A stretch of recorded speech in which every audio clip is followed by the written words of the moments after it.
নমস্কার, পল্লীবার্তা থেকে প্রদীপ কুমার বিশ্বাস বলছি। লোকসভা ভোটের ৭ পর্বের ভোট গ্রহণের প্রথম পর্ব শুরু হবে ১৯শে এপ্রিল। বিভিন্ন সমীক্ষায় নানা ধরনের কথা বলা হচ্ছে, তবে সব সমীক্ষার সারবত্য হচ্ছে বিজেপি যে তৃতীয়বারের জন্য সরকার গঠন করবে তা প্রায় নিশ্চিত। বিজেপি হিন্দি বলয়ে ফল ভালো করবে এটা ধরে নেওয়া যায়, কিন্তু প্রধানমন্ত্রী নরেন্দ্র মোদী স্লোগান দিয়েছেন अब की बार 400 পার। তার কি হবে?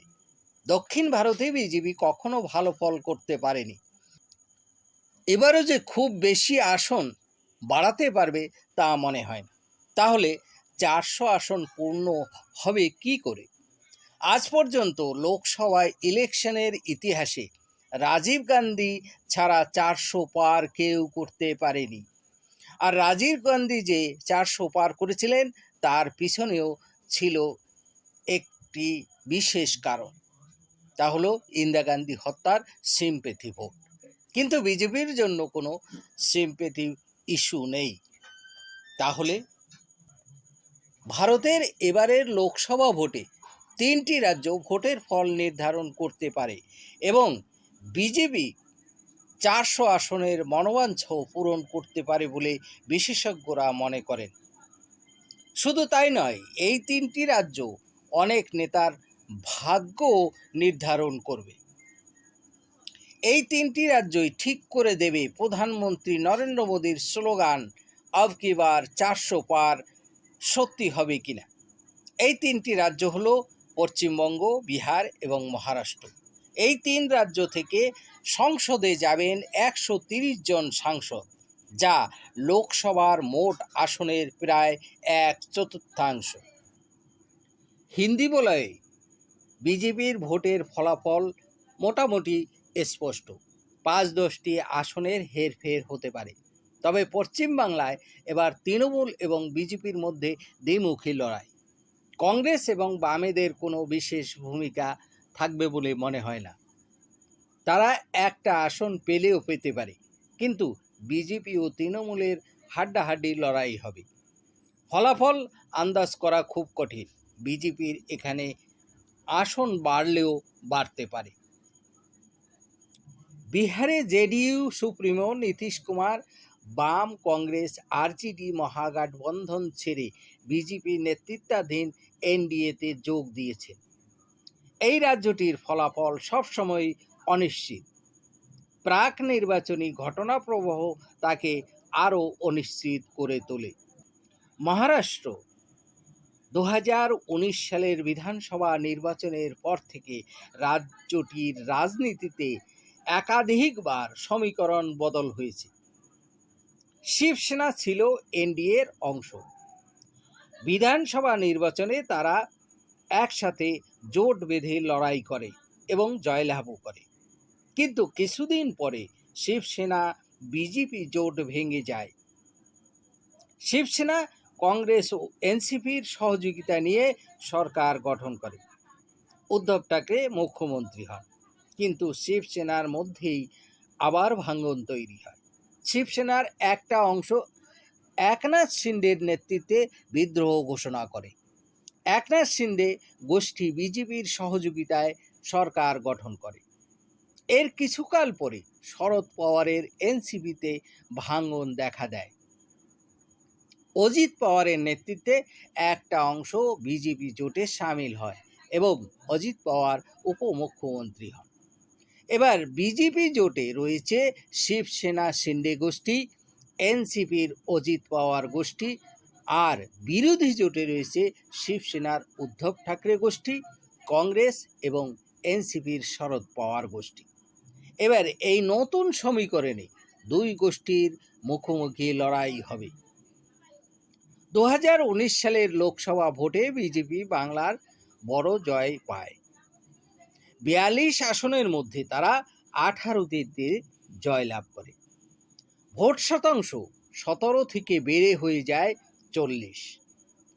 বাংলায় 19 এপ্রিল থেকে 1 জুন পর্যন্ত একটা লম্বা সময় ধরে ভোট গ্রহণ হবে।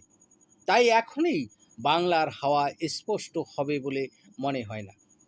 তবে ধারণা করা যেতে পারে লড়াই হাড্ডাহাড্ডি।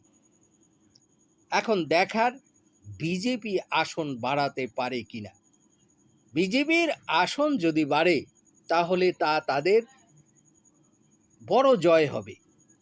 400 আসনের স্লোগানকে অনেকটা রসদ যোগাবে। আবার তৃণমূল নানা দুর্নীতি এবং সন্দেশখালী কাণ্ডে বিরোধীদের নিশানায় রয়েছে। এবার তৃণমূল যদি বিজেপির থেকে 2টি আসন ছিনিয়ে নিতে পারে তাহলে তা তাদের কাছে বিরাট জয় হবে এবং 2026-এর বিধানসভা ভোটের জন্য এটা গুরুত্বপূর্ণ। 2019-এর লোকসভা নির্বাচনে এনডিএ বিরাট জয় পেয়েছিল। 40 আসনের বিহার লোকসভায় এনডিএ পেয়েছিল 39টি আসন। এটা ছিল অপ্রত্যাশিত। এর আগে বিধানসভা নির্বাচনে আরজেডি, কংগ্রেস এবং জেডিইউ গঠবন্ধন এবং এনডিএর মধ্যে লড়াই হয়।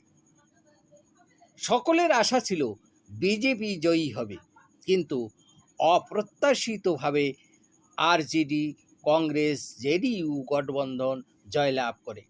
নীতিশ কুমার মুখ্যমন্ত্রী হন এবং লালু প্রসাদের ছেলে উপমুখ্যমন্ত্রী হন। নীতিশ কুমার বিরোধীদের একজোট করে বিরোধী গঠবন্ধন ইন্ডি জোট গঠন করে, কিন্তু নীতিশ কুমার আবার ইন্ডি জোট ছেড়ে এনডিএতে যোগ দিয়েছে। এবার নীতিশের বিরোধী জোট ছেড়ে এনডিএতে যোগ দেওয়া বিহারের মানুষ কিভাবে দেখবে এবং ভোট ব্যাংকে তার কি প্রতিফলন হবে তাই এখন দেখার। বিহারে এনডিএর আসন বাড়ার কোনো সম্ভাবনা নেই, কিন্তু তারা তাদের 39টি আসন ধরে রাখতে পারবে কিনা সেটাই এখন দেখার বিষয়। দেশের সর্বোচ্চ লোকসভা আসন হলো উত্তরপ্রদেশে। এখানে 80টি লোকসভা আসন, আর এরপর দ্বিতীয় সর্বোচ্চ আসন সংখ্যা মহারাষ্ট্রে। মহারাষ্ট্রে মোট 48টি লোকসভা আসন। 2014 আর 2024 সাল এক নয়।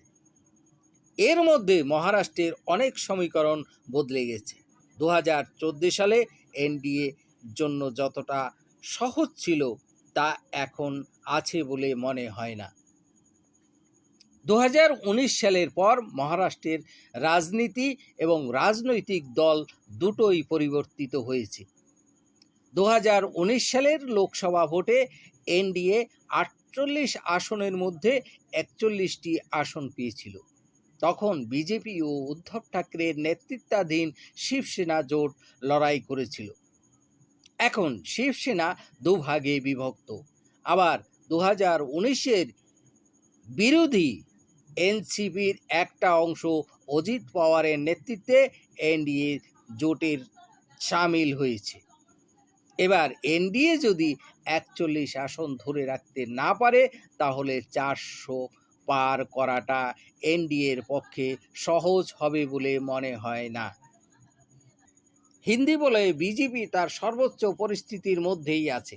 হিন্দি বলয়ে আসন বৃদ্ধির সম্ভাবনা বিশেষ আছে বলে মনে হয় না। তাহলে এনডিএ জোটকে দক্ষিণে আসন সংখ্যা বাড়াতে হবে। পশ্চিমবঙ্গ, বিহার এবং মহারাষ্ট্র বিজেপি জোটকে ভালো ফল করতে হবে, তা না হলে বিজেপি জোটের 400 পারের স্বপ্ন অধরা থেকে যাবে। তবে আসল চিত্রটা পরিষ্কার হবে 4 জুন ভোটের ফল ঘোষণার পর। ততক্ষণ পর্যন্ত অপেক্ষা করতে হবে। নমস্কার।